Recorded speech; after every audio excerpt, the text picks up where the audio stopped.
One of the new items that we have as part of EMS Phase 2 is something called a hazard. And a hazard, the definition is a condition or event that has a potential for causing injury, loss of life, or damage to the property or the environment.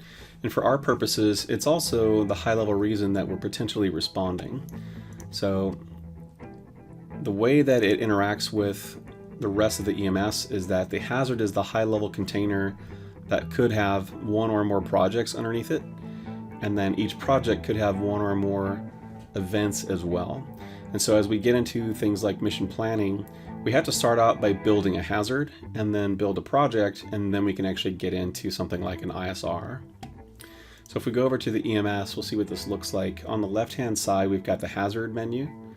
And then when you click it, you'll see the list of the current hazards. This is our development environment, so obviously there's a few in here that are not real, just as we are testing things. But to create a new one, you would hit the New button up top, and then there's a couple required fields. The first one we'll talk about is the name of the hazard. So in general, if there's a named event, like Hurricane Michael or Superstorm Sandy or whatever the case may be, you'd want to use that name first. And if there isn't a named event, then you should at least use the rough location and the disaster type. So as an example, we'll say Kansas flooding. The situation or operation name, you don't actually need one at this particular point, but if you decide to put it here, it will automatically flow through into the project.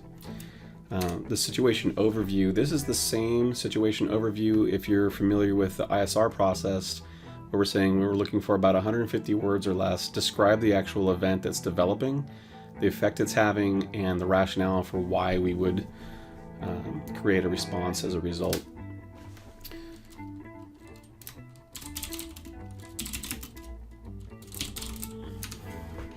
Then we put in something for the time zone, and in general you want to pick the time zone that's the closest to the area that's likely to be affected. For disaster type, this should be fairly self-explanatory. For the area affected, if you hover over this, it says define the geographic area affected with an underserved population or unmet needs. So this is typically like the bigger, large-scale picture of, where the damage has occurred or is thought to be going to occur.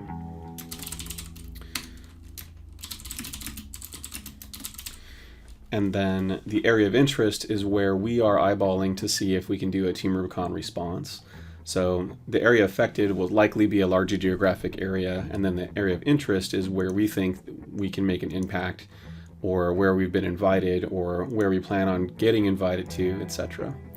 For the location information, we want to try to get as close as possible to the area of interest. And this comes into play because, especially for the zip code, we are using that downstream in a future process in the project to help decide like what the 450-mile radius looks like, or really any radius that we do.